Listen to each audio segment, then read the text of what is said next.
선생님 안녕하세요. 안녕하세요. 네, 소개 한번 부탁드립니다. 네, 그 심리 상담하고 있는 한소영이라고 합니다. 대물림에 대해서 궁금한 게 있어요. 예를 들면은 감정적인 거나 경제적인 거 봤을 때 뭐 가난은 왜 대물림이 될까? 아니면은 뭐 부모님처럼 난 닮기 싫다고 생각했는데 어느 순간 내가 자라다 보니까 아니면 내가 다시 아빠가 돼 보니까 내가 아빠한테 싫어했던 그 모습이 나한테 그대로 나타나는 경우 뭐 이런 게 좀 있을 때가 있거든요. 있죠, 네. 있죠. 방금 얘기하신 것처럼 내가 다른 건 몰라도 저렇게는 안 살아 하는데 똑같이 되는 경우가 항상은 그렇진 않지만 많은데, 일단 그냥 생물학적인 것만 얘기해도 옛날에 그 유대인들이 수용소 잡혀 들어가서 굉장히 괴롭힘 많이 당했잖아요. 자기네들이 잘못한 거 없이 그냥 어떤 특정 인종, 민족이라는 이유로 그렇게 당한 건데 끔찍하게 당했잖아요. 뭐 살해당하고 뭐 모욕하고. 거기서 수용소를 나오신 분이 아이를 낳아요. 아이를 낳으면 이제 뭐 엄마, 딸이라고 할 수 있잖아요. 딸이 엄마 정서랑 똑같아요. 여기까지는 이해될 수 있죠. 엄마가 그런 걸 보기도 했고 듣기도 했고. 근데 그 딸이 또 자식을 낳아요. 근데 손녀가 자기 할머니가 수용소에 있다는 사실을 몰라. 근데 똑같아요. 근데 그게 생물학적으로도 설명이 너무 되는 게, 할머니가 어떤 수용소에서 생활할 때 자궁 환경이 있잖아요. 거기에 그 난소에 난자가 있을 거고, 그럼 몸에 온갖 호르몬 범벅이 될 거 아니에요. 스트레스 호르몬 뭐 얼마나 괴롭겠어요? 그 상태가 난자에 그대로 다 들어가 있죠. 평균 호르몬이. 그러면 그 난자에서 나온 그 상태가 다시 그냥 손녀한테 가서 손녀가 수용소에 있지도 전혀 모르는데 PTSD가 있어요. 이런 경우가 굉장히 많이 발견돼서 이거는 생물학적으로도 말이 되는 거고, 대물림은. 그냥 심리적으로 어떤 행동을 학습하고 뭐 이런 거 면에서도 너무 말이 되는 게, 동일시라고 하죠. 이제 이쪽 정신분석 이쪽 말에서는 동일시라고도 하는데, 어떤 거를 보면서 그냥 그거에 대한 어떤 비판이나 이런 거 없이 그대로 그냥 자기 거화 시키는 걸 이제 동일시한다 이렇게 얘기를 하는데, 다른 모델이 없는 거예요. 예를 들면 뭐 술을 먹으면서 뭐 자식을 때리고 욕을 하고 이런 아버지라고 밑에서 자란 어떤 아이가 있다고 치면 그 얼마나 괴롭겠어요. 그렇게는 안 살아야지 하는데, 안 살아야지의 모델을 본 적이 별로 없어. 그렇게 봐봤자 TV밖에 본 게 없는 거죠, 사실은. 그러니까 다르게 살래도 다른 행동들은 굉장히 어색해요. 생물학적인 아까 그 호르몬 상황에서도 뭔가 내 거 같지 않고, 그 상태가 아니고, 감정적으로도 갑자기 다정하게 할래도 다정한 모델을 내가 편하게 본 적이 없는데 너무 이상한 거예요. 어색할 것 같지 않아요? 피디님도 내가 안 하던 행동을 갑자기 하려면 굉장히 어색할 것 같지 않아요? 네. 근데 어린 시절에 그게 계속 노출된 사람이면, 제가 여기서 얘기를 했는지 모르겠는데 한 7세 이전에 아이들 뇌파는 세타파라서 최면에 들어가기 굉장히 좋은 뇌파로 계속 이어지거든요. 그때 뭐가 들어가면 그 정보가 있다는 걸 모르고 그건 백그라운드가 딱 되기 때문에 거기서 벗어나기가 굉장히 힘든 거예요. 그 어떻게 보면 복사 뇌파라고도 볼 수 있는 건가요? 그게 약간 그 뭐라 해야 되나? 자는 것까지는 아닌데 무슨 얘기하면 아무 비판 없이 싹 들어갈 만한. 그래서 최면할 때 보통 몸을 이완시키면서 세타파 상태를 많이 만들려고 하죠. 이렇게 몸이 이완되면서 비판하는 생각이 없고, 그리고 7세 이전만 이때면 전두엽 이쪽에 발달이 아직도 되고 있을 만한 나이인데, 물론 그전 많이 발달은 됐지만 전두엽에서 보통 그런 걸 가리거든. 목표, 이건 이렇게 해야 돼, 저렇게 해야 돼, 이거 이런 게 맞나? 뭐 이렇게 하면 되나? 그게 아직 잘 발달되지 않은 상태에서 뭐가 막 입력이 된 거죠. 온 내 주변 환경이. 말로만 하는 게 아니라 부모님들 행동으로도 보여주시잖아요. 사실 행동으로 보는 게 더 무섭거든요. 그 정보가 훨씬 더 커요. 엄마가 뭐 자기가 책 안 읽으면서 책 읽어라 아무 의미 없거든요. 그런 거. 그 정보가 막 이렇게 다 들어간, 특히 7세 이전 막 이때 상태에서 뭐가 딱 들어가면 다른 행동으로 바꾸는데 상당히 애를 많이 써야 되죠. 불가능하다고 보진 않습니다, 저는. 그게 바뀌는 게. 애를 많이 써야죠. 뭐 이런 문제들이 있겠죠. 그래서 이제 그 7세 이전에 겪었던 그것으로 인해서 부모님의 안 좋은 점이나 이런 게 대물림 될 가능성이 있다. 그때 했던 경험들이 내가 아무리 성인이 돼도 그 무의식 중에 그게 쌓여있을 가능성이 높다라는 말씀. 100%는 아닌데, 왜냐하면 그 사람의 어떤 기질이나 이후 환경이나 뭐 여러 가지 인생의 여건이나 뭐 이런 게 있기 때문에 겪은 게 꼭 완전히 똑같이 된다 이렇게 하는 거는 좀 위험한 얘기나, 아주 상당히 많은 부분이 나도 모르게 이렇게 컨트롤 C, 컨트롤 V 탁 돼가지고 나도 모르게 그러고 있으면서, 그게 만약에 안 좋은 어떤 부분을 자기가 대물림 받은 거라면 밑에 또 자기 혐오가 엄청 깔리죠. 그걸 의식을 할 수 있을지 없을지는 모르겠으나 나도 그렇게 살고 있구나. 아는 분 중에 한 분은 굉장히 이제 그분은 완전 이제 둘 중에 하나예요. 아버님이 경제적으로 좀 책임 그런 거를 좀 잘 못 지시는 분이었어요. 그분은 굉장히 잘 하셨어요. 회사에서도 책임을 잘 지고 어떤 거 할 때 팀 리더십도 좋고. 근데 이분의 문제점은 뭐냐면 아버지가 너무 책임을 안 줬으니까 너무 책임지려고 하는 거예요. 그래서 너무 과도한 스트레스에 좀 시달리시는 분이 있었는데 이분의 어려운 점이 뭐였냐면 회사에는 윗사람으로서 물론 잘 못하면 다 싫죠. 잘 못하는 사람도 있잖아요. 저 정도 미치면 요 정도는 해줬으면 좋겠는데 이런 걸 못하는 사람도 있잖아요. 그런 사람에 대해서 너무 화가 많이 난다는 거. 저러냐 또 뭐 이 정도가 아니라 진짜 그 경로하는 거 있잖아요. 이것 때문에 괴로워하신 분 본 적이 있는데 마음속에서 이제 얘기를 해보니까 마음속에서 책임감을 다하지 못했던 아버지에 대한 분노가 계속 올라오는 거예요. 이게 실제 상담 사례예요. 이거는 겉으로는 반대를 하고 계신데 속으로는 아직도 부모님한테 화난 게 있어서 아버지 같은 사람을 보면 경노하고 가족한테나 뭐 회사 자기 부하 직원한테나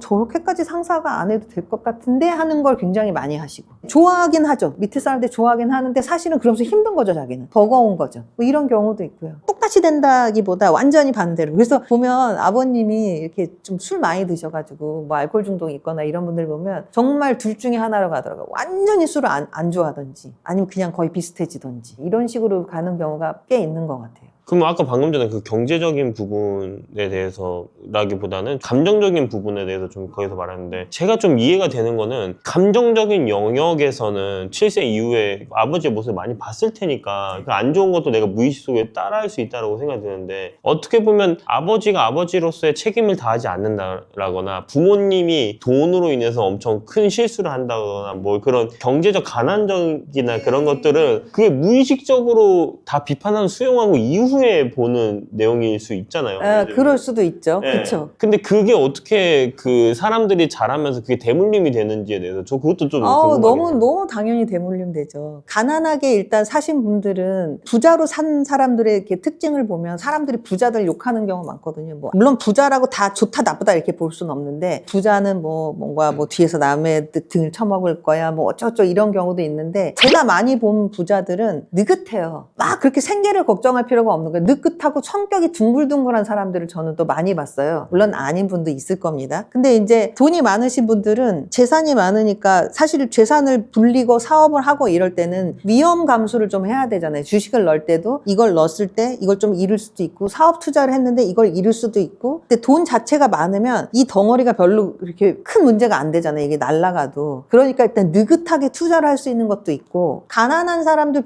부자들의 그런 것만 문제가 되는 게 아니라 그들의 신념이 사실 대물림되는 거죠. 맨날 듣던 얘기 뭐 예를 들면 그래봤자 안 돼. 뭐. 자, 잘 들어보세요. 제가 하는 말이 부자들이 이런 말 할 것 같은가. 그래봤자 안 돼. 아주 죽도록 쎄빠지게 열심히 일하면 그냥 망하는 거야. 뭐 이런 얘기. 그리고 네가 되겠냐 그게? 또 실패했네? 나는 왜 이렇게 인생이 안 풀리나? 이게 부자들이 하는 말일 것 같으세요? 아니죠. 이런 말 계속 듣고 자란단 말이에요. 부모님들의 그 가난 때문에 힘든 그 파동이나 그래서 굉장히 인생이 힘들었던 거에 대한 부정적인 신념이나 이런 걸 계속 자식한테 얘기를 할 텐데 자식이 들으면 얘기 듣기 싫거든요, 그게. 근데도 그게 이렇게 들어와요. 아까 얘기한 그 동일시나 이런 기제 때문에 계속 머릿속에 들어와요. 그래서 급할 때 탁 나타나죠, 그게. 회사를 뭐 바꿔야 돼서 지원을 했는데 그렇게 안 살고 싶지만 그때 막 울리는 거죠. 그러면 이제 그 생각을 한다고 생각을 못 할 수도 있죠, 그분이. 하지만 이렇게 몸 반응이 금방 나와요. 제가 몸을 자꾸 다룬다고 하는 게 그런 것 때문에 그런 건데 몸 반응이 나와요. 이렇게. 몸 반응이라는 게 어떤 건지 좀 궁금해요. PD님도 사람 몸 반응 다 보고 계세요. 내가 보는지 몰라서 그렇지. 저도 다 스캐닝하면서 보고 있으세요. 그거를 저한테 말을 안 하실 뿐이지 그게 PD님이 나빠서 그런 게 아니라 모든 인간은 다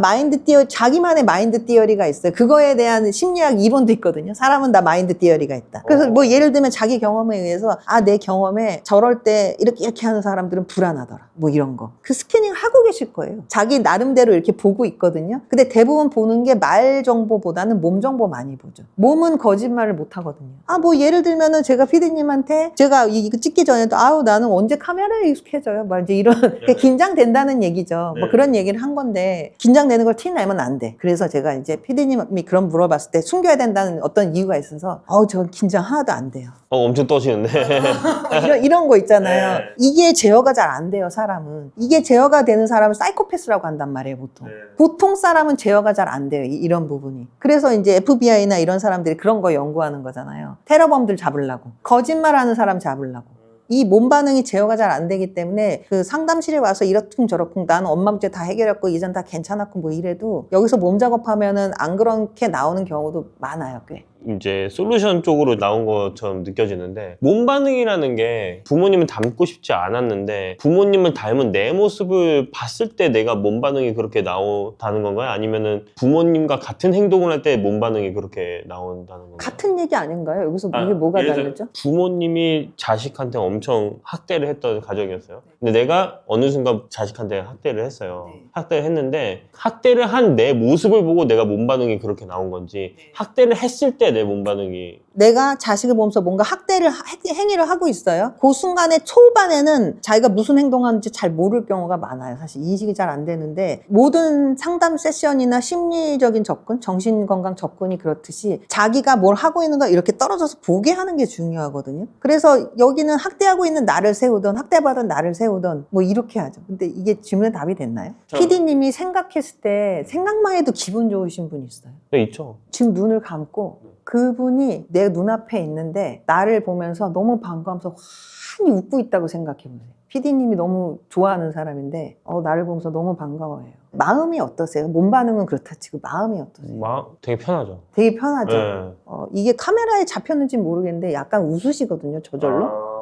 제가 저 좀 보고 웃으세요 하는 거랑은 차원이 다른 거예요. 그런 거는. 그거는 이제 억지로 하는 거고 뭔가 연출을 해야 되니까 되게 미세하게 여기가 이렇게 움직여요. 분명히 지금 그걸 하진 않았지만 뭐 바이오 피드백이나 뭔가 측정 장치를 달아가지고 교감신경계 반응, 부교감신경계 반응 이런 걸 측정했으면 많이 다르게 나올 거예요. 그 순간에 확 이완됐다던가 굉장히 기쁜 상태로 변했다던가 이런 거가 여기서 서서 작업을 하면 좀 티가 많이 나요. 지금은 되게 좋은 걸 생각하셨잖아요.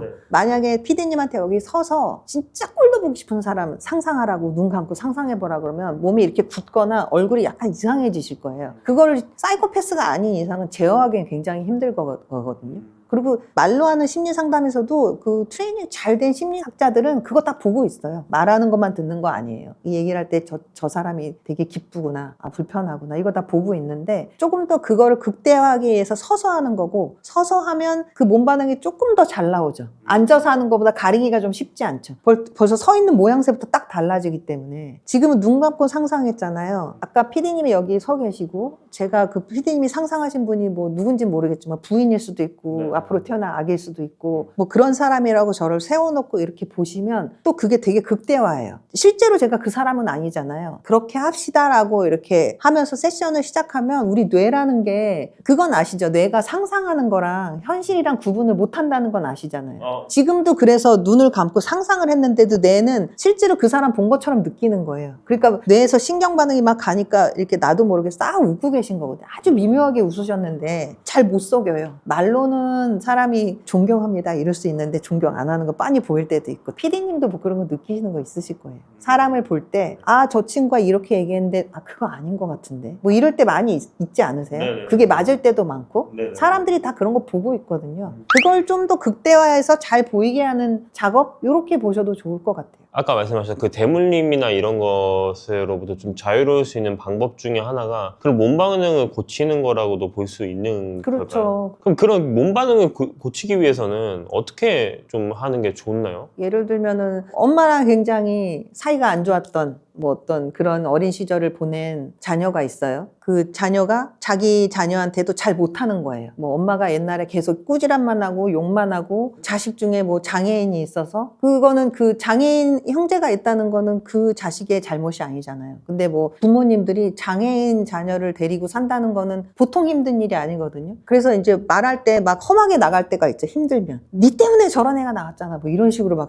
험한 말을 한다던가. 그러면 그냥 어른들이 보기에도 심한 말은 맞지만 다 큰 어른들이 보면 저게 진심이 아닌데 저 사람이 힘드니까 아무 말이나 제일 약한 존재한테 아무 말이나 화풀이를 하는구나 이런 거지만 자식들은 그런 비판할 수 있는 나이가 아닌 자식이 그 얘기를 딱 들으면 우리 엄마한테는 나는 엄마의 저주를 가지고 온 자식이구나 이렇게 확 박힌단 말이에요. 그리고 용서하기가 힘들고 내 자식을 봐도 내가 따뜻하게 받은 어떤 경험이 없으니까 사실 화가 많은 거죠. 여기서 맨날 하는 얘기인데 피디님이 하면서 얘기하면서 많이 하는 얘기인데 창고에 저축된 돈이 없어. 돈이 많으면 나도 자식 낳아서 얘가 막 엄마 앞에서 치대고 막 이러면 아유 돈 많은 엄마는 뭐 이 돈 주고 뭐 사랑이 많다는 거죠. 그러니까 사랑이 많으면 받은 게 많으면 막 이러고 뭐 예를 들면 뭐 마트에 가요. 마트 가면 많이 보는 거 있잖아요. 마징가 사줘.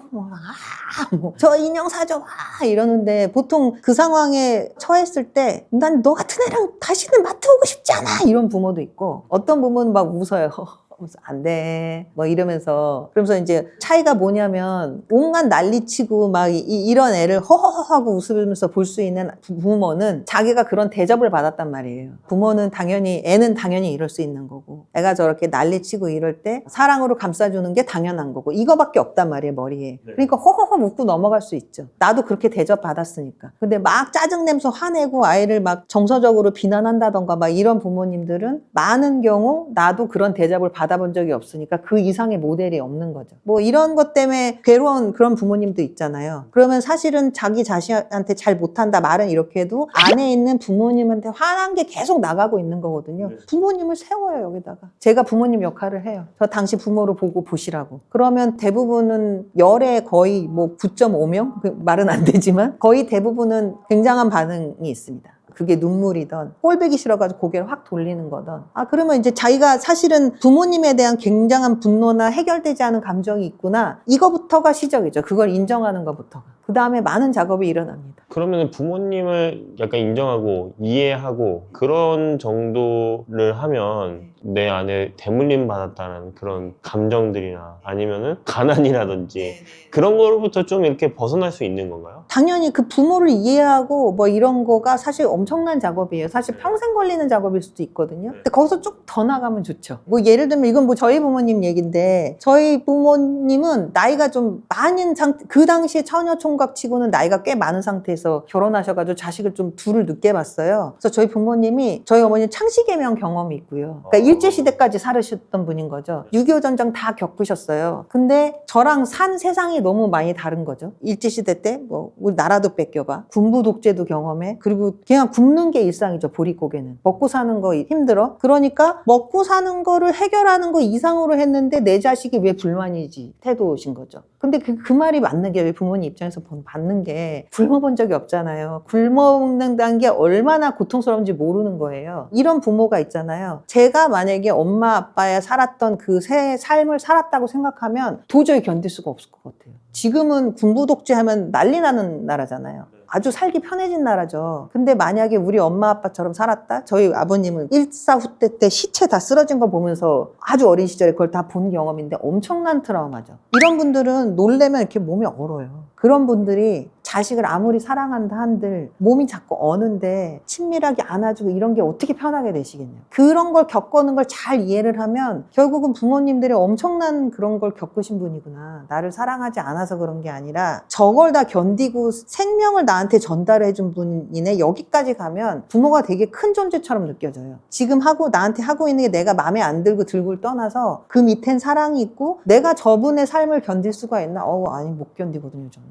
그것까지 가면 부모가 나보다 굉장히 큰 존재라는 걸 느끼거든요. 부모가 나보다 굉장히 큰 존재고 내가 저런 분의 사랑을 받았네, 생명을 받았네 하면 모든 게 굉장히 순탄해져요. 난 뒷배기가 굉장히 센 사람이거든요. 저런 부모 밑에 내가 태어난 사람이거든요. 그냥 하시는 거 보면 막 이렇게 보듬어 주는 사랑 뭐 이런 거를 TV에 나오는 부모처럼 그 이상적인 부모들 많이 나오잖아요. TV에. 그런 부모처럼은 못했을 수도 있어요. 어쨌든 나한테 사랑을 주신 거고 저걸 다 견디신 분이라는 그 생각이 있으면 굉장한 존경심과 뭐 이런 걸 갖게 되죠. 그러면 나 저렇게 훌륭한 부모 자식이야. 이러면 힘이 많이 나실 것 같지 않아요? 내가 굉장히 훌륭한 부모의 자식이다라는 거가 인식이 되면 그게 안 돼가지고 괴로운 거잖아요. 어떻게 보면 내가 생각하고 있는 근본 자체를, 그러니까 나의 출신 뭐 이런 그 자체를 완전 뒤집어 놓는 그 작업이 있어야지 내가 뭔가를 했을 때도 가난이라든지 감정적이라든지 안 좋은 것으로부터 받는 그 대물림을 끊어낼 수 있다라고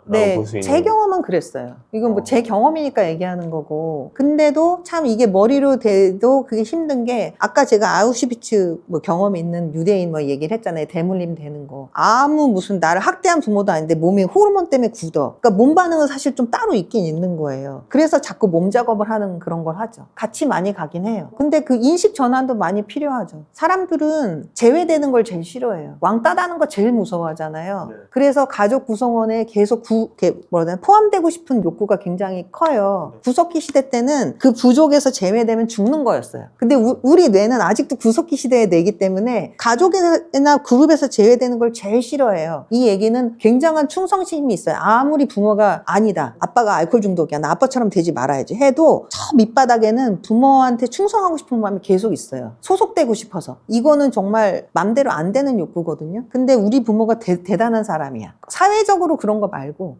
이 험난한 세상을 다 이렇게 이걸 다 견뎠다고, 그리고 나까지 나왔어? 내가 원하는 이상까지는 주지 못했을 수 있지만 내가 그 위치에 갔을 때 저걸 할 수 있었을까? 까지 이해가 되시면 부모가 굉장히 큰 존재처럼 느껴지거든요. 그러면 돈 문제도 상당히 쉽게 해결돼요. 너무 신기하네요. 그 돈 문제가 이게 돈 문제랑 어떻게 연관이 있을지가 저는 진짜 너무 신기한 영역이기는 해요. 개인적으로는. 이해될 수 있는 거로 제 나름대로 설명을 해보면 여러 가지 이유는 있지만 나름대로 설명을 해주면 아주 어렸을 때 뭔가 해준 거 없이 받는 게 당연하잖아요. 어린 자녀와 큰 부모는 내가 받는 존재잖아요. 받는 걸 잘하는 게 자기 일인 게 어린 아이들이잖아요. 그러니까 부모한테 잘 받았다고 느끼는 사람은 남한테 돈도 잘 받고요. 돈이 흘러오는 걸 막지도 않고요. 나는 이런 돈을 받아도 되는 괜찮은 존재다라는 자존감도 있고요. 그러니까 돈 거래를 잘할 수밖에 없어요. 돈을 받을 때 만약에 프리랜서일 때 훨씬 더, 프리랜서 아니더라도 마찬가지긴 한데 내가 어떤 일한 거에 대한 이 정도 대가를 받아야 돼. 나는 이런 거 충분해. 왜냐면 나 어렸을 때 부모한테 그런 사랑 받은 사람이야. 여기까지는 보통 생각 못하죠. 생각 못하지만 그게 깔린단 말이에요. 요거도 제대로 못해요. 이거 일해놓고 나 돈 내나 뭐 이런 거.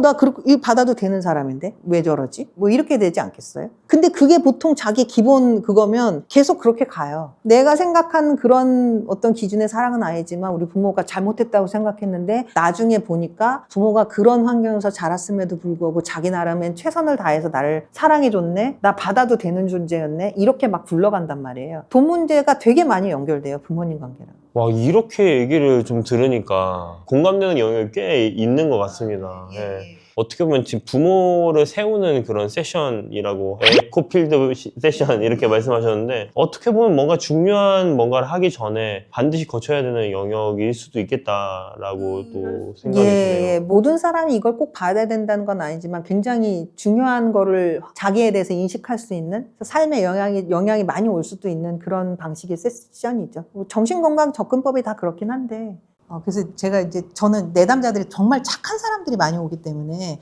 합병나서 오시는 분이 훨씬 더 많아요. 이제 그분들이 주로 얘기하는 게 나타나는 증상이 아예 말을 못 하거나 아니면 너무 참아서 어느 날 제어가 안 된 상태로 막 이렇게 되시는 분이 많아요. 적당한 그게 없는 거죠. 근데 그런 분들은 차라리 화를 좀 내보시는 게 낫긴 하거든요. 근데 그때 제가 많이 하는 게 임진왜란이 터졌는데 도요토미 히데요시가 군대 다 보낸단 말이에요. 그러면 처음에는 외교로 할 수도 있겠죠. 이렇게 스미마생 막 이러면서 오지 말아 주십시오. 근데 도요토미 히데요시가 말을 듣겠냐고요. 그냥 막 민간인 가서 살해하고 있겠죠. 그럼 그때 가가지고 제가 좀 더 유하게 말해볼까? 이거 아무 의미가 없다는 거죠. 그때 이순신이 나와야 되거든요. 그래서 어떨 때는 화를 내야 될 때가 있고 어떨 때는 유하게 얘기하는 게 더 맞을 때도 있고, 왜냐하면 사회생활 하다가 분노가 너무 폭발하듯이 나가면 그 얘기의 주제가 아니라 내가 그 사람을 기분 나쁘게 얘기해서 화를 냈다는 것 때문에 나한테 역으로 오는 경우가 많기 때문에 주제의 핀트가 벗어나가서 내가 원하는 거 하나도 못 얻을 때가 있거든요. 근데 어떨 때는 화를 내야 될 때가 맞긴 하고, 젊은 분이면 저는 시나리오 써보라고 해요. 시나리오? 예. 어떤 식으로 써보나요? 자기가 쓰는 거예요. 그리고 저는 한소영이라고 하고요. 상담 심리 전문가로 활동하고 있는데 마음이 아픈 분들이 심리 상담을 받는 그런 센터를 운영하고 있습니다. 사실 제가 박사님을 찾은 이유도 제 마음이 아파서 찾아왔습니다. 별로 안 아프게 생기셨는데 네, 알겠습니다. 네. 사실 뭐가 문제인지를 잘 모르겠어요. 무엇 때문에 힘드시는 건가요? 사업이나 이런 걸 하면서 뭐 좀 당한 일들이 좀 여러 개가 있는데 그러니까 왜 사람들한테 좀 이렇게 당하고 사는지 잘 모르겠어요. 네. 당했다고 생각하는 그 일이 뭔가요? 어떤 일 당하셨어요? 뭐 제가 좀 믿었다고 생각한 사람이랑 같이 뭐 일을 했는데 뭐 어느 순간 갑자기 뒤통수 맞았다든지 뭐 그렇게 또 그런 것들이 올해 지금 벌써 2번이 있었거든요. 그런 부분에 있어서 왜 자꾸 난 이렇게 당하고 사는지 그게 좀 많이 궁금해요. 그 일이 이번에 2번 이제 연달아서 그랬다고 하셨는데 이번에만 있었던 건가요? 아니면 인생을 통틀어서 이렇게 돌아봤을 때 이게 인생 통틀어서 계속 반복되던 일이다 이렇게 생각이 되세요? 어느 쪽이세요? 저는 좀 살면서 약간 그런 경우가 꽤 있었던 것 같아요. 그런 사람들 어떻게 보면 제가 믿었던 사람이라고 생각했는데 나중에 보면은 나를 약간 등쳐먹으려고 했었던 게 좀 느껴져서 그래서 와 자꾸 이런 사람들을 만나고 나는 왜 그런 사람들이 믿었을까에 대한 어떤 사람이라고 생각해서 믿으셨어요? 서로 잘 되기 위해서 좀 힘을 써주는 사람? 그런 사람으로 좀 믿었었고 내가 좀 같이 얘기를 해도 안전한 사람 무슨 말을 해도 좀 안전한 사람이라고 느껴서 그랬던 것 같아요. 안전하다는 건 이런 건가요? 내가 무슨 얘기를 했는데 편하게 얘기를 했는데 그거에 대해서 판단 분별이나 비난 없이 내 입장을 잘 이해하고 듣고 뭐 편하게 진솔하게 대화를 나눌 수 있는 사람 네, 뭐 이런 쪽으로 생각하면 될까요? 네, 네. 뒤통수가 맞은 게 어떤 상태예요? 갑자기 이제 저랑 이제 그만하자 이런 얘기가 나왔었고 돈이나 막 이런 거 있잖아요. 이런 나누는 것도 당신은 기여한 게 없으니까 당신한테 줄 수 없다 이런 내용이 있었어요. 존중받지 못했다는 그 신호가 어떤 신호였나요?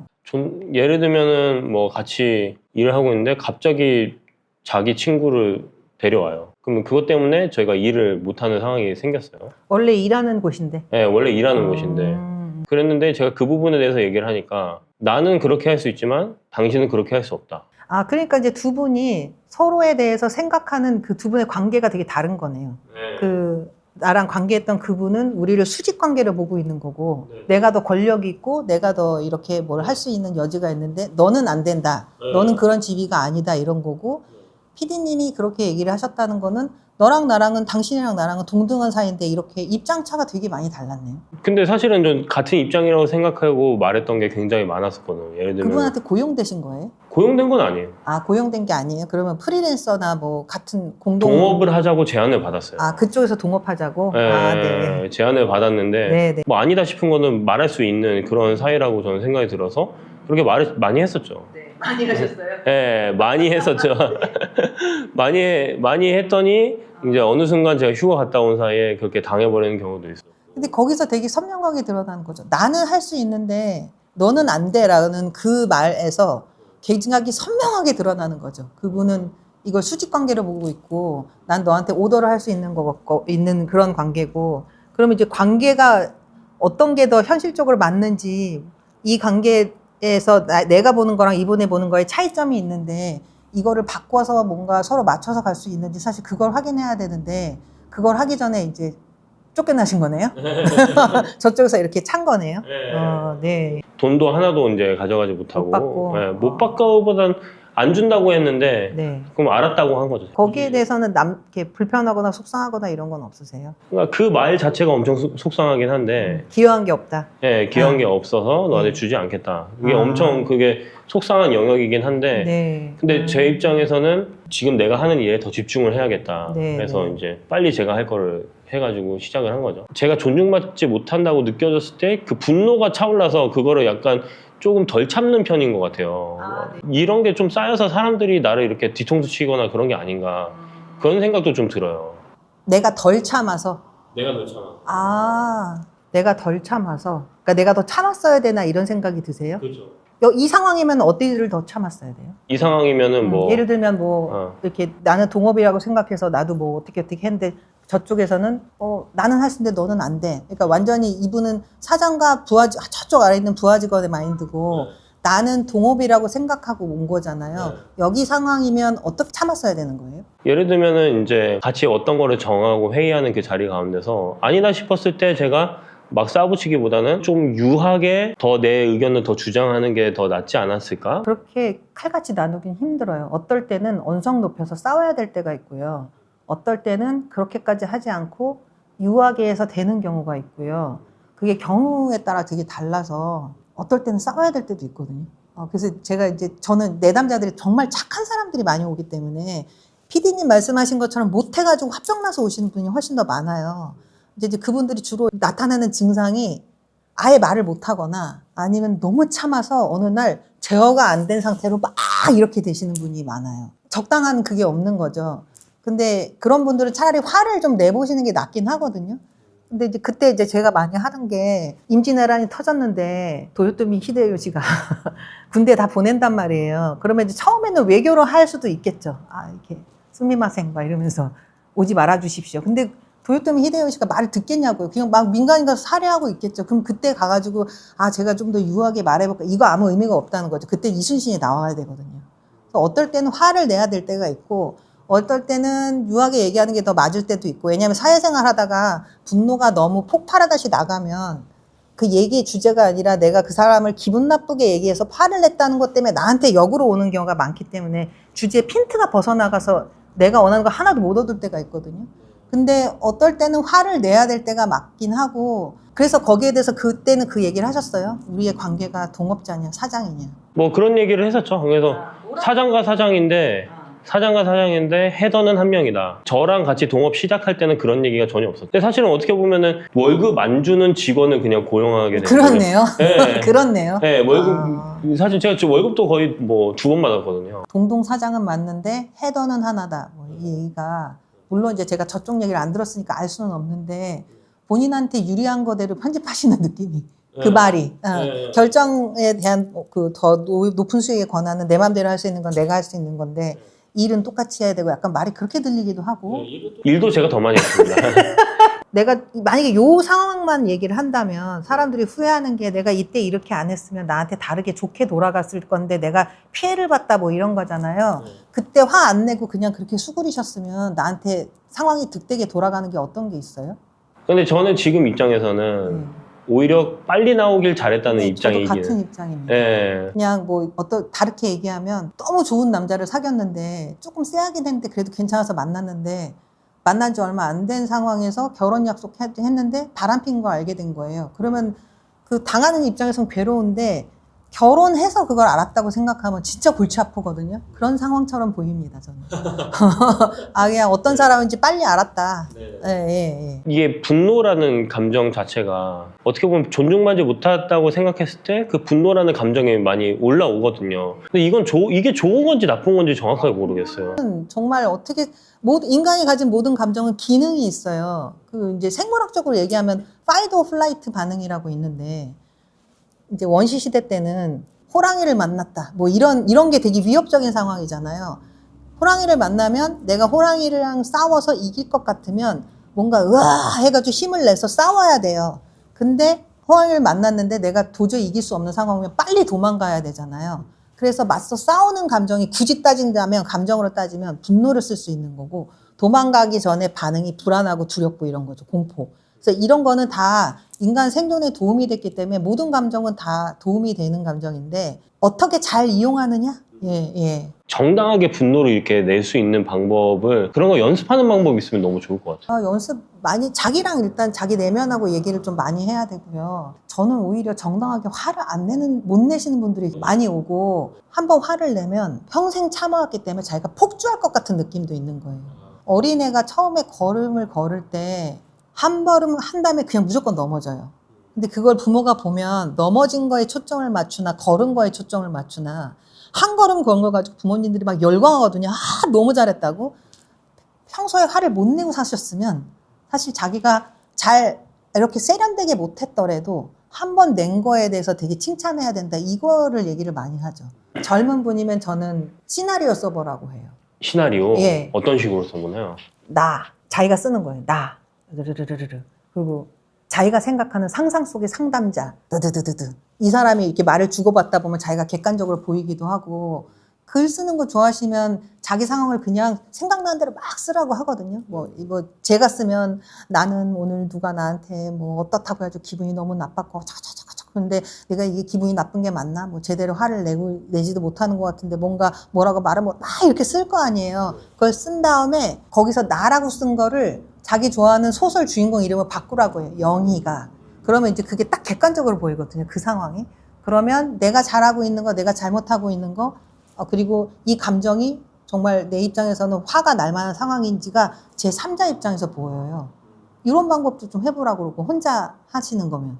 이런 것들이 있죠. 이렇게 얘기를 해도 내가 지나치다라고 생각을 하면 그거는 진짜 PD님이 교정을 할 필요가 있는 거거든요. 그 상황이에요. 저쪽은 나를 공동사장으로 앉혔는데 일은 더 내가 많이 하는 것 같고 뭐 형편이 앉아서 많이 못 받기도 했지만 뭐 이런 뭐 결정권 같은 건 다 자기가 있고 헤더는 나다 막 이런 상황이에요. 내가 그렇게 일했어요. 근데 그게 내가 아니고 내 자식이에요. 그러면 내 자식이 거기다 화를 내고 막 그렇게 자기 주장을 하면 자식이 좀 너무 과한 거로 보시겠어요? 그러면 잘못된 게 없어요. 그러면 이게 정당하게 화를 내는 법 중에 하나는 이 상황에 있는 사람이 내가 사랑하는 누군가가 그거를 당하고 있다고 생각하고 정당하게 화내는 거를 연습해 보는 것도 방법일 수 있겠네요. 이제 자녀가 있는 분들이면 그게 당신 자식이면 그때 화 안 내는 게 맞았을 것 같아요. 아니면 이렇게 자기 주장을 하는 자녀에 대해서 내가 응원해주고 싶다 이런 마음일 것 같아요. 이렇게 얘기하시거나 자녀 없으면 기르는 강아지 있으시면 강아지 얘기를 하기도 하고 친구 얘기를 하기도 하고 그렇게 제3자 입장에서 봤을 때도 이게 정당하지 않냐 뭐 이렇게 한번 생각을 돌려보라고 많이 얘기를 하죠. 화가 많이 났었다. 근데 너무 화가 나서 표출하는 방법으로 막 가시는 분, 아무 때나 막 표출하는 방법을 가시는 분, 너무 눌러서 자기가 병으로 나가시는 분. 근데 어쨌든 화가 많이 났다는 거는 두 경향이 비슷하죠. 두 성향 다. 예. 근데 뭐 궁금하신 게 있으면 제가 댓글로 답을 달아드릴 수도 있을 것 같습니다. 이게 상담 상황이 안 와가지고 상담 상황이면 제가 하는 말이 있거든요. 와서 얘기를 하셔야 돼요. 뭐 이렇게 얘기하면서 하는 비유적으로 하는 말이 상담 상황이면 목욕탕에 가시면 때 밀러 가는 거잖아요. 근데 옷을 벗을까 말까 하면 때는 결국 태신사가 못 밀어줘요. 옷을 벗어서 봐야 이렇게 밀 수 있어요. 그래서 일단은 펼쳐놓으시라고. 상담실이면 그렇게 얘기하는데 유튜브 환경이면 뭘 했다가 막 댓글 폭탄 받고 막 이래서 쉽지는 않겠네. 때를 미시려면 용기를 조금 내셔서 아니 뭐 했다가 댓글 폭탄 나오면 지우면 되잖아요. 빨리 지우면 되고 그러니까 뭔가 볼 수 있는 자료가 있어야 본인도 조언을 얻을 수 있으니까 한번 용기 내셔서 글을 써보시면 좋겠습니다. 네. 제가 최근에 어떤 강사분인데 그분은 뭐 굉장히 성공하신 그 분야에 성공하신 분이었는데 그분은 강의 많이 하시는 분이거든요. 강의를 할 때 애냐 노래를 틀어놔요. 그러면서 하시는 말이 이거 여러분들 위해서 튼 거 아니에요. 딱 이러시더라고요. 자기가 이 노래를 들으면 굉장히 마음이 편해지면서 이 강의를 잘 운영할 수 있다는 힘이 나기 때문에 나를 위해서 트는 거다. 그래서 자기 관리를 굉장히 잘 하시더라고요. 그런 거를.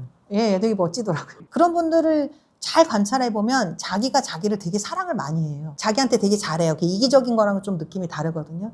자기한테 되게 잘하고 자기를 관리를 잘하고 이러니까 곳간에 막 쌀이 쌓여있고 돈이 많은 사람이 누구 봤는데 돈 주고 이런 거는 별로 하나도 안 힘들잖아요. 내 곳간에 돈이 없으니까 가난한 사람 봐도 돈을 줄 수가 없는 거잖아요. 근데 저 같은 경우는 에너지가 한정적이라고 좀 생각이 들어서 막 사람 하나하나를 다 사랑하고 이러는 게 저는 좀 어렵거든요. 어떻게 하면 사람을 이렇게 사랑할 수 있나요? 심리상담센터를 운영하고 있는 한소영이라고 합니다. 크게 성공한 사람들의 그 특징이 좀 궁금해요. PD님이 생각하시는 크게 성공한 사람의 기준이 어떤 걸까요? 연애 막 몇십억, 몇백억 이거 버시는 크게 사업을 성공하신 분들? 그런 분들은 어떤 특징을 가지고 있나 그게 또 궁금합니다. 일단 되게 가벼워요. 사는 게. 긍정적인 감정에 주로 많이 이렇게 쓰시고 지나치게 흥분하거나 위아래로 막 기분이 나빠졌다가 이렇게 위아래로 폭주하는 것도 별로 없고 반도체 관련된 업체 CEO신 분이었는데 그분하고 이제 무슨 글쓰기 방 같은 걸 운영했는데 아무도 글 쓰는 거를 하지 않는 시기가 온 거예요. 그래서 격려가 필요한데 그분이 굉장히 가벼운 마음으로 그 무드를 확 바꾸더라고요. 우리 잘할 수 있고 너무 힘들면 이렇게만 하면 되고 하면서 사람들이 격려를 굉장히 많이 하는 걸 봐서 그 모임 분위기가 확 변했거든요. 갑자기 굉장히 인상이 깊은 게 있었고 사랑이 되게 많으시더라고요. 사랑이 많다고? 네네. 아주 그것도 인상 깊은 말 중에 하나였는데 저는 사실 그분의 어떤 사회적 지위나 이런 거에 비하면 그냥 보통 사람이잖아요. 근데 저한테 너무 잘해주시는 거예요. 이렇게 위아래 개념도 없고 같이 글쓰기 모임에서 만났던 분이 지금 생각나서 말씀을 드리는데 너무 잘해주시고 그래서 보통 내 이제 드라마나 영화에서 보면 이런 정도 사업체 운영하시는 분이면 뭐 이렇게 약간 꼰대처럼 너 이렇게 살아야 돼 이럴 것도 같은데 제 얘기도 경청을 하시고 이렇게 저를 격려하시고 저를 굉장히 존중한다는 느낌이 들어서 여쭤봤어요. 아니 이렇게 막 이런 큰 사업 하시고 이런 분인데 저한테 왜 이렇게 잘해주세요 이랬더니 이렇게 큰 사업을 하다 보니까 내가 우연찮게 사소하게 지나쳤던 그런 인연이 자기한테 크게 되게 돌아온 적이 되게 많았던 거예요. 경험상. 아, 이게 사람 하나하나의 인연이 굉장히 소중하구나 이런 거를 몸으로 알았다. 그래서 사람 한 명을 만날 때 이 사람의 관계가 나한테 어떻게 돌아올지 모른다는 소중한 인연이다. 이걸 가지고 계속 산다. 이 얘기를 했던 게 아주 인상이 굉장히 많이 남았어요. 예. 제가 생각했던 어떤 돈 많은 사람하고의 개념하고 되게 다른 거죠. 제가 생각하는 돈 많은 그런 분들은 마누라 빼고 다 바꿔라 막 이렇게 하셨던 막 냉철하고 막 이렇게 판단하고 막 그런 사람인 줄 알았는데 그런 분도 있겠죠. 제가 만나본 사람이 다가 아니니까. 근데 그냥 스치고 지나갔는데 이분과의 좋은 인연 때문에 사업적으로 득을 본 적도 있고 그래서 득 볼 수도 있으니까 잘해야 되겠다 이런 마인드보다는 내가 어떤 사람하고 관계를 맺었는데 이게 나한테 어떻게 돌아올지 모른다. 그러니까 사람을 소중하게 여긴다. 아, 이게 더 맞을 것 같아요. 사람 하나하나를 굉장히 소중하게 여긴다. 근데 저 같은 경우는 에너지가 한정적이라고 좀 생각이 들어서 막 사람 하나하나를 다 사랑하고 이러는 게 저는 좀 어렵거든요. 어떻게 하면 사람을 이렇게 사랑할 수 있나요? 아, 근데 그분이 애쓰지 않더라고요. 제가 아까 운영을 할 때 이렇게 되게 가볍게 하셨다고 했잖아요. 그래서 누구를 이렇게 관계를 맺을 때, 아, 저 사람은 이러니까 내가 이렇게 해줘야지. 이거를 계산하고 하는 게 아니고요. 그런 분들을 잘 관찰해보면 자기가 자기를 되게 사랑을 많이 해요. 자기한테 되게 잘해요. 이기적인 거랑은 좀 느낌이 다르거든요. 자기한테 되게 잘하고 자기를 관리를 잘하고 이러니까 곳간에 막 쌀이 쌓여있고 돈이 많은 사람이 누구 봤는데 돈 주고 이런 거는 별로 하나도 안 힘들잖아요. 내 곳간에 돈이 없으니까 가난한 사람 봐도 돈을 줄 수가 없는 거잖아요. 애를 써야 되는 거고 곳간에 돈이 많은 사람인 거예요. 평소에 자기 관리를 잘하고 자기한테 되게 잘해요. 그래서 여유가 굉장히 많은 거죠. 그게 예를 들면 어떤 게 있는지 저는 또 궁금하긴 해요. 그게 멘탈 관리 쪽이라고 볼 수 있는 굳이 거. 멘탈 따지면 멘탈 관리 쪽인데 예를 들면 자기 공감이 좀 잘 안 되는 사람들 보면은 어디 가서 식당에서 이렇게 누가 이렇게 불친절하게 하고 그러면 기분이 확 나빠 이러면서도 막 많이 가면 내가 옷을 후지게 입고 와서 저렇게 사람이 기분 나빠하나? 내가 옷을 잘 입고 가야 되나? 이렇게 뭔가 끈끈한 감정이 더 붙어요, 이렇게. 지금 그 상황 하나도 기분 나빠 죽겠는데. 근데 그런 분들은 부차적으로 붙는 감정이 별로 없죠. 식당 기분 나쁘네. 별로네. 안 가야지. 이렇게 되게 가볍게 툭 치고 넘어간다던가 기분 나쁘면 나쁜 거고 내 입장에서 내가 이게 기분 나쁘지. 근데 다른 사람도 여기 데려오면 기분 나쁘겠네. 그럼 얘는 데려오지 말아야지. 이런 식으로 자기 공감을 잘한다? 이렇게 표현해도 될까요? 예, 자기 공감을 잘한다? 그러면 지금 박사님이 주로 하고 계시는 게 그런 자기를 알아보고 자기를 사랑하는 법을 알려주시는 거를 주로 하시는 거예요? 그게 저는 모든 정신건강 관련된 전문가들이 하는 일이라고 생각해요. 결국은 어떤 방식이든 자기 공감이 좀 안 되는 그런 분들이 많은 건데 그런 걸 도와주는 게 제 일이라고 할 수 있죠. 좀 자기 상태를 좀 돌아보고 자기를 좀 사랑할 수 있는 그런 실천 방법이 하나가 있으면 좀 좋을 것 같아요. 글을 쓰는 거가 가능하신 분이면 글을 많이 쓰는 것도 되게 추천을 많이 하고요. 줄리아 카메론이라는 작가가 쓴 아티스트 웨이라는 책이 있거든요. 그분이 알코올 중독이었다가 알코올 중독에 벗어나게 된 그런 방법을 책으로 아예 낸 게 있는데 아침에 멍한 상태에서 막 이렇게 글을 쓰게 해요. 아침에 왜 멍한 상태에서 글을 써야 되냐면 사람들이 속으로 자기 비판을 많이 하거든요. 기분이 나빠. 근데 이게 기분 나쁘다는 게 이 상황에 말이 되나? 나 기분 안 나빠야 되는 거 아니야? 이게 막 돌아가거든요. 멍해지면 그게 없어져요. 그 상태에서 막 쏟아내게 하죠. 그런 것도 되게 도움이 되고요. 그러고 나서 글 쓴 거를 보면 다시 읽는 입장에서 보면 제3자로 약간 떨어져서 보게 되거든요. 그러면 마치 이게 심리 상담자한테 자기 얘기를 막 하고 심리 상담자가 내 얘기를 들어주는 거랑 똑같은 상황이 돼요, 그게. 근데 그걸로 안 되시는 분들이 전문가를 찾아가게 되고 근데 진짜 그게 정말 답이 없어요. 자기 사랑이 안 되는데 자기 사랑이 안 되고 있다는 걸 인지 못하는 경우가 너무 많아서 내가 자기 사랑이 안 되는구나 라고 알면 일단 거기서부터 너무 좋은 시작이에요. 자기 사랑이 안 되는지 잘 되는지 알 수 있는 법 이런 거를 먼저 시작을 해야겠네. 네, 그거 사인 중에 하나가 기분이 갑자기 굉장히 나빠진다던가 이런 게 보통 사인이죠. 보세요. 예를 들면은 우울증 하면 사람들이 우울한 사람 보면 이렇게 축 처져가지고 사람들한테 제대로 화도 못 내고 무기력하고 이런 것만 상상하잖아요. 문제는 똑같아요. 분노예요, 그들은. 근데 분노의 화살이 자기한테 간 거예요, 그냥. 밖으로 나갈 수가 없어서. 우울한 사람들 아이디어가 주로 하는 생각이 나는 병신이야. 나 아무것도 할 줄 모르고 나는 사랑받을 자격도 없어. 이 말을 제가 너로 해가지고 피디님한테 한다고 생각해보세요. 당신은 사랑받을 자격이 없고 무능하고 엄청난 공격이거든요. 그걸 자기한테 하는 사람들이 우울증 환자예요. 그러면 확 우울해지죠. 자기 사랑이 안 되는 거죠. 얼마 전에 오신 분 중에 사기에 휘말려가지고 돈도 막 엄청 날린 분이 있는데 사기당한 것도 너무 속상하잖아요. 근데 속으로 내가 왜 이런 사기를 당했지? 나 바본가? 그래서 자기 비난을 하고 있는 거예요. 뭐 엄청 우울해지죠. 사기당한 것도 화나 죽겠는데. 이런 게 자기 사랑이 안 되는 거죠. 그분이 자기 친구가 그렇게 사기당했다고 생각하면 너 당한 것도 속상한데 너한테까지 그러지 마라. 얼마나 속상하니. 뭐 이렇게 얘기를 했겠죠. 자기를 막 비난하고 있으면 대부분 그게 무의식의 밑에 깔려가지고 자기가 그러고 있는지 모르거든요. 드러나는 거는 아무것도 하기 싫다. 너무 기분이 우울하다. 하고 싶지도 않고 이 세상 떠나고 싶은데 뭐 이런 식으로 막 가죠. 예, 이런 게 이제 자기 사랑이 안 되는 사인이죠. 와, 그럼 그 사인이 있으면은 바로 글을 쓰거나 그런 거를 좀 한번 해줘야겠네요. 그렇게까지 되면 너무 좋은데 대부분 이제 지금 방금 제가 굉장히 큰 일을 겪은 분 얘기를 했잖아요. 거기까지 잘 안 가요. 너무 순식간에 확 밑으로 떨어져가지고. 일종의 사기를 당했다는 건 트라우마 상황인데 사람들이 트라우마라는 말을 하면 뭐 이렇게 누가 앞에서 사람이 죽었네, 뭐 배에 빠졌다가 구출됐네 이런 얘기만 하는데 트라우마를 더 광범위하게 정의를 하면 내가 감당할 수 없는 상황에 내가 처한 거예요. 정서적으로 처리할 수 없는 상황에 처한 거예요. 이분도 트라우마 상황이죠.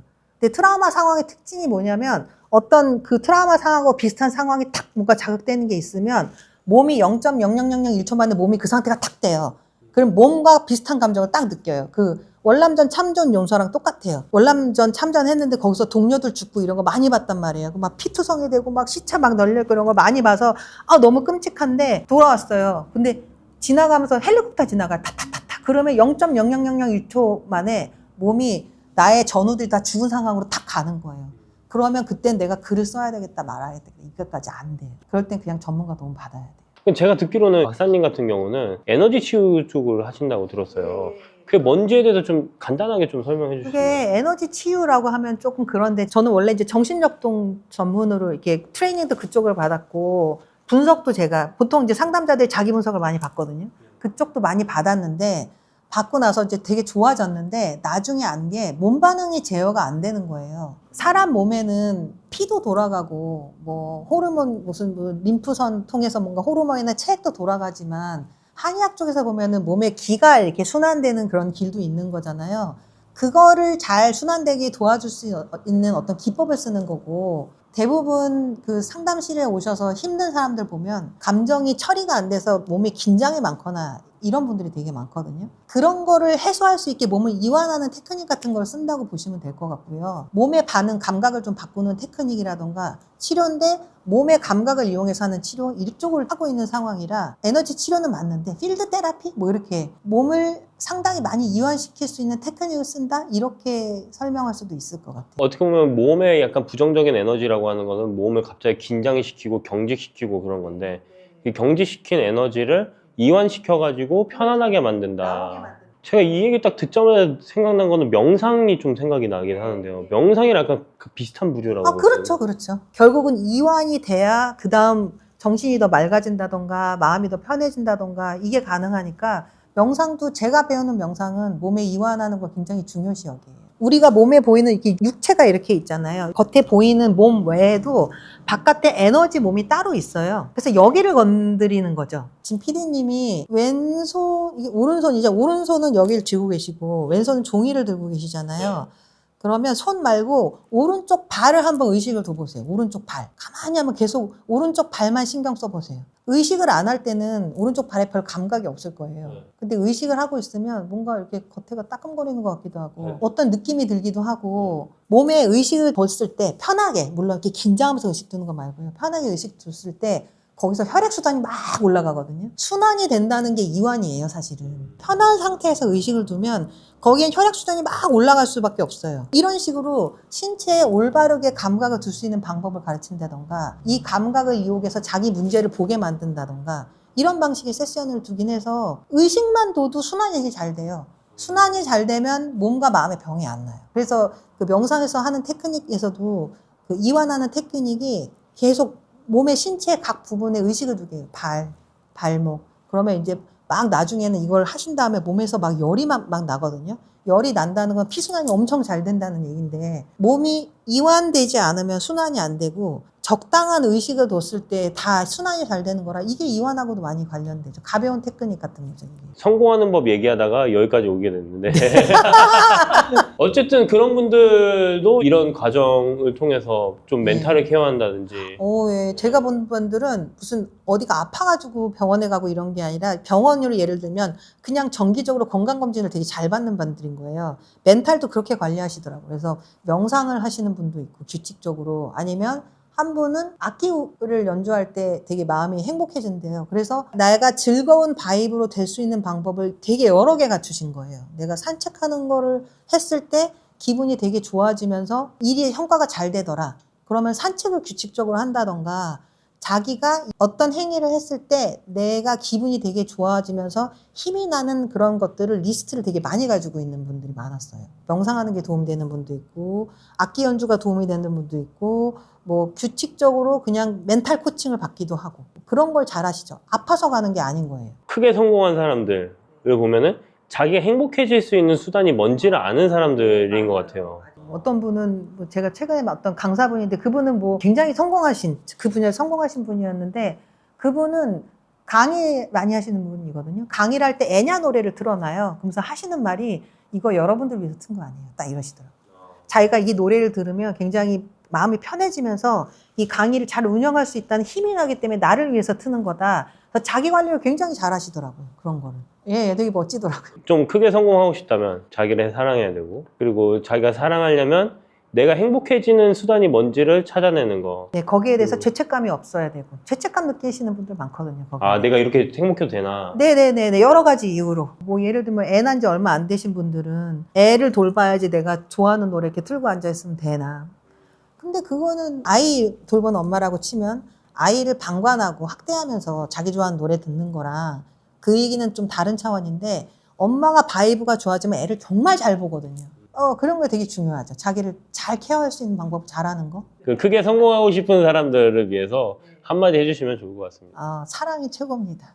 네. 자기를 사랑하면 남을 사랑을 많이 하게 되고요. 사람들은 누군가한테 갈 때 그 사람한테 얻을 게 있으면 사람이 몰리거든요. 사람들이 뭐 돈 뭐 이런 것도 있지만 자기를 되게 존중해주고 자기를 귀하게 여기고 그 사람이 있으면 내가 힘이 나는 사람이랑 자꾸 같이 있고 싶어지잖아요.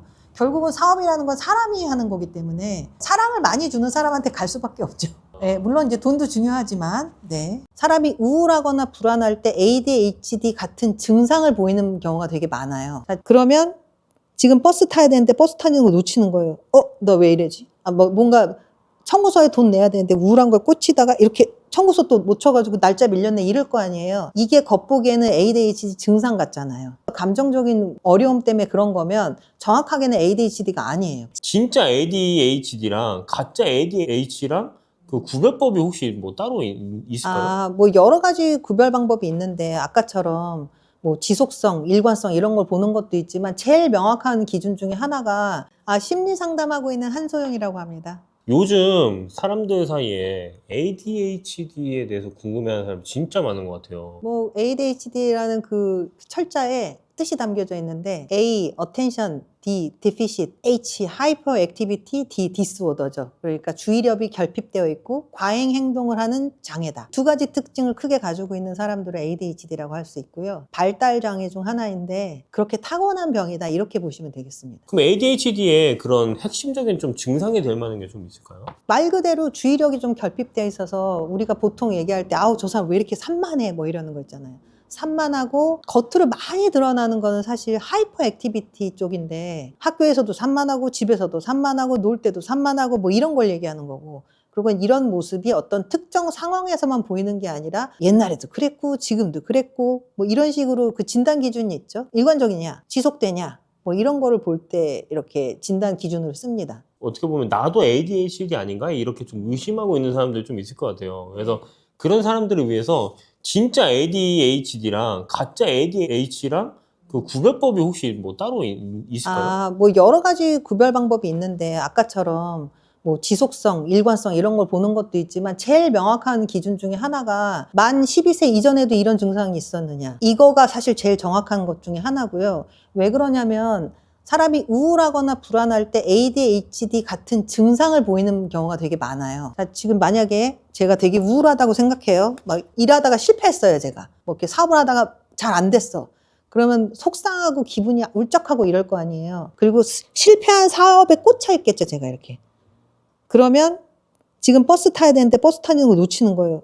너 왜 이러지? 뭔가 청구서에 돈 내야 되는데 우울한 걸 꽂히다가 이렇게 청구서 또 못 쳐가지고 날짜 밀렸네 이럴 거 아니에요. 이게 겉보기에는 ADHD 증상 같잖아요. 주의력이 결핍되어 있어서 해야 될 걸 못하는 것 같잖아요. 근데 이게 어떤 사건이 있어서 감정적인 어려움 때문에 그런 거면 정확하게는 ADHD가 아니에요. 12세 이전에 그게 있었냐 이러는데 저는 아주 뚜렷하게 기억이 나요. 어렸을 때부터 굉장히 산만하다고 많이 야단 맞았고 초등학교 때 1학년 때 제 시절에는 교장 선생님이 애들이 막 운동장에 줄 쫙 서 있으면 교장 선생님 후나 하면서 이렇게 하고 계속 얘기를 듣는 거였거든요. 근데 제가 반장이라서 맨 앞줄에 앉았어요. 제가 이제 가만히 못 있으니까 꼬마애가 야 한소야 가만히 있어 이렇게 야단치던 기억도 나고 그리고 초등학교 때 반에서 수업을 듣는데 선생님 계신데 발을 책상에 올려놨어요.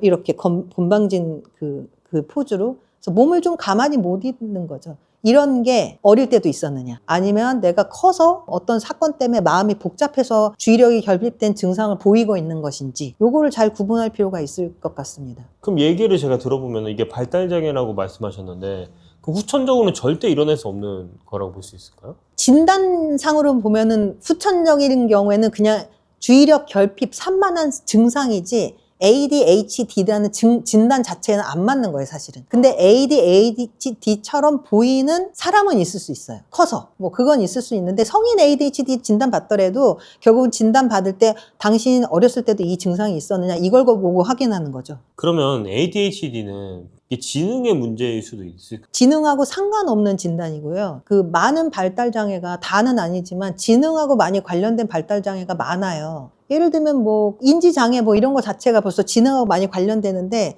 ADHD는 산만하고 과잉 행동적인 그 양상은 보일 수 있는데 머리가 좋을 수가 있기 때문에 사실은 다른 축의 내용이죠. 지능과 ADHD 증상은 완전히 다른 얘기입니다. 손해를 좀 볼 수는 있죠. 학습 환경에서. 박사님 어떤 손해를 보셨나요? 아는 문제 다 틀리고 OMR 같은 거 카드 할 때 밀려 쓰고 뭐 이런 게 다른 사람보다 아는 걸 정말 많이 틀렸어요. 저는 끝나고 나면 내가 이걸 왜 틀렸죠? 되게 황당해하는 거예요. 그 내가 좋아하는 과목과 그렇지 않은 과목의 편차가 너무 크고 ADHD라고 해서 주의력이 결핍돼 있다고 해서 모든 걸 주의를 못 두는 게 아니라 자기가 좋아하는 자극에는 정말 완전히 집중을 잘하거든요. 호불호가 되게 많이 차이 나는 거예요. 내가 좋아하는 과목과 그렇지 못한 과목의 성적 차가 너무 많이 차이가 나고. 근데 우리나라 입시 제도가 모든 과목을 골고루 잘해야 좋은 대학 가기 좋은 그런 시스템이잖아요. 뭐 하나만 잘하면 좀 불리한 게 있잖아요. 그런 거로 뭐 손해를 많이 봤죠. 안 좋은 점이 있죠. 그러면 그 ADHD는 말할 때 특징이 따로 있다고 제가 들었어요. 일단 시끄러워요. 뭐 이렇게 말이 좀 많고, 그래가지고 쉬지 않고 막 이런 게 말이 많고요. 강의할 때 삼천포로 빠지는 적이 많았어요. 뭐 이 얘기를 하다가, 제가 무슨 얘기하다 여기까지 왔죠. 이거를 막 이렇게 해서 학생들이 막 웃고 이런 적도 많고, 삼천포로 잘 빠지죠. 이렇게 내가 얘기하는 것도 일종의 저의 내면적 자극이 되는 거예요. 그래서 뭐 제가 만약에 산에 대해서 얘기하고 있는데 산 얘기를 하다가 옛날에 근데 말이야 이 산에서 내가 되게 맛있는 김밥을 먹었는데요 하다가 김밥 얘기로 가다가 무슨 얘기했지? 원래는 산 얘기해야 되는 거죠. 이런 경우가 되게 많죠. 그리고 시끄러워요. 좀 입에 모터 달린 것처럼 막 다다다다다. 그래서 연예인들 분 중에서도 뭐 알 수는 없지만 저분은 ADHD인 것 같아 본 적도 있고. 그러면 이런 ADHD라는 걸 극복하는 방법이 따로 있을까요? 이제 거기서부터가 질문이 사실은 문제가 좀 있는 게 극복이 안 돼요. 그냥 데리고 사는 거지. 저 나이 지금 50 넘었거든요. 대부분의 발달 장애는 그거를 가지고 있는 게 손해인 경우가 훨씬 많아요. 근데 ADHD는 불편한 것도 있는데 좋은 점도 좀 있다? 좀 말이 이상하게 들릴 수 있는데 장애 진단인데 어떻게 좋은 점이 있냐 이렇게 생각할 수도 있는데 좋은 특성도 있기 때문에 그 특성을 살리면서 내가 잘 안 되는 거를 보완해서 사는 거지 데리고 사는 거예요. 데리고 사는. 결혼을 했는데 그렇게 완벽한 남편은 아니야. 하지만 좋은 점도 있는 남편이니까 데리고 산다. 이 마음으로 데리고 사는 거지. 극복되고 완전히 뭐 치료되고 이런 거는 아닌 것 같아요. 증상을 누를 수는 있죠. 약물 치료로. 아, 약물 치료요? 예, 약물 치료로 증상을 어떤 특정 증상을 누를 수는 있는데 완치가 되거나 이런 게 아니기 때문에 내내 먹어야 돼요. 그러니까 어떤 약은 그 약을 먹어서 원인이 해결될 수 있잖아요. 예를 들면 항생제를 먹으면 그 균이 죽잖아요. 그거는 원인을 없애버리는 거죠. 근데 ADHD는 그 약을 먹는 동안 어떤 증상을 그냥 누르는 거예요. 어떤 상태로. 내내 먹어야 돼요. 72시간 안에 몸에서 다 빠져나가고. 그래서 뭐 완치라고 말하기는 좀 어렵고 그냥 잘 데리고 사는 게 답이죠. 이런 ADHD를 통해서 박사님 같은 경우는 박사님까지 되신 거잖아요. 네. 근데 저 힘든 사람이에요. 힘들게 살았어요. 그 ADHD를 안고 결국에는 이렇게 목표를 잘 도달할 수 있는 방법이 있다면 그런 걸 좀 그 조언을 해주시면 좀 좋을 것 같아요. 제가 사실은 어떻게 보면 심리학 공부를 오래 한 건데 박사학위를 딴 거니까 이게 제 ADHD 증상과도 관련이 있을 것 같은 게 ADHD 있으면 야단을 많이 맞아요. 그리고 제가 어렸을 때는 지금은 ADHD가 뭐다라는 게 보편적으로 알려져서 아이가 좀 산만하거나 이러면 얘가 조금 힘든가? 병원에 데려가서 진단을 받아볼까? 이런 걸 할 수 있는데 제가 자라던 시절에는 ADHD에 대한 인식이 없었기 때문에 그냥 얘는 너무 이상한 애였죠. 왜 이렇게 얘가 가만히 있질 못하고 여자니까 남자애가 조금 액티브하게 움직이는 거는 사회 보편적으로 그럴 수 있다고 보는데 여자애인데 가만히 있질 못하는 거예요. 야단을 되게 많이 받거든요. 그러면 우울불안이 생기잖아요. 자기상이 안 좋아지고. 사실 그런 것 때문에 제가 공부하는 추진력이 됐기 때문에 제 학문이 저의 완전 관심사가 됐겠죠. 근데 아까 말씀드렸다시피 ADHD는 자기가 흥미로운 것과 흥미롭지 못한 거에 간극이 너무 집중도의 간극이 너무 커요. 자기 좋아하는 거는 뭐 완전히 게을러가지고 막 이렇게 늘어져 있다가도 벌떡 일어나서 막 이렇게 보거든요. 자기가 정말 좋아하는 일 찾는 게 아주 중요하지 않을까. 뭐 이 생각도 좀 들고요. 그리고 저는 저를 안 믿어요. 제가 기억하리라. 내가 이 사소한 거를 알고 있으리라. 지금 이거 이렇게 해야지 하는데 적지 않았는데 그걸 기억한다는 거에 대해서 믿지 않아요. 메모를 되게 많이 하고요. 모든 걸 핸드폰에 기록한다던가 그때그때 정리한다던가 그리고 물건을 너무 많이 잊어버리기 때문에 핸드폰은 꼭 이렇게 몸에 달고 다녀요. 굳이 따진다면 나에 대한 메타인지가 된다는 거죠. 내가 굉장히 산만한 사람이고 나는 실수를 할 것이고 그게 불편하긴 하지만 고칠 수는 없고 내가 잘 보살피면서 데려가야 될 거다. 이렇게 살고 있는 게 좀 도움이 된다고 해야 되나? 과잉 행동 증상은 나이가 들면 좀 떨어질 수 있는데 그 주의력 결핍은 그렇게 잘 안 바뀌어요. 어떻게 보면 박사님 내주신 그 솔루션 중에 하나는 내가 좋아하는 거를 찾아라. 평소 주의력 결핍인데 유독 이것만 했을 때는 갑자기 집중이 팍 올라가가지고 그것만 하고 있는 거다. 하면 그것도 좋아하는 걸 찾는 거가 될 수 있고. 저는 ADHD가 아니라 그냥 대부분의 분들이 이런 문제는 가지고 있는 문제거든요. 좋아하는 걸 어떻게 찾죠? 이러는데 이게 우리나라 그 교육 시스템 얘기를 하게 되는데 우리나라 교육 시스템의 어려운 점이 뭐냐면 아이가 자라면서 뭔가 실패했을 때 다시 그걸 도전하는 게 되게 어려운 시스템이에요. 굉장히 타격이 많이 와요. 근데 뭘 해보고 실패하고 뭘 해보고 실패하고 했는데 이거는 재밌었고 이 분야 중에서도 이게 조금 재밌었고 이걸 엄청 많이 시도해야 자기가 좋은 걸 찾을 수 있는데 우리나라 교육 시스템이 그걸 하기 되게 어렵게 만들어 놔 있어요. 그래서 좋아하는 걸 많이 해보라고 하죠. 예, 근데 절대로 그 결과가 나한테 타격이 오는 그런 분야는 이 마음이 안 될 거다. 이 얘기도 많이 하고요. 이 결과가 너무 중요하면 사람들이 편하게 즐기지를 못하거든요. 그래서 편하게 즐길 수 있는 거 여러 가지 많이 해보라고 하죠. 자기의 산만함에 대해서 장점도 있다는 걸 잘 받아들이시고. 박사님 그러면은 이 ADHD를 방금 말씀해 주셨는데 평소 내가 주의력 산만한 전 얘기 듣고 나서 약간 나도 ADHD 아닌가 이런 생각이 들기도 하거든요. 내가 진짜 그 ADHD 증상이 있는지 없는지 궁금한 사람들이 좀 있을 것 같아요. 그런 분들은 어떻게 좀 확인해 보면 좋을까요? 그래서 저희가 지금 이런 거를 확인할 수 있는 체크리스트를 여기 이렇게 올려드릴 거고요. 그거를 체크하신 후에 내가 정말 ADHD 증상이 좀 많은 것 같아 라고 느끼시면 정확한 진단은 정신건강 전문의를 찾아가셔야죠.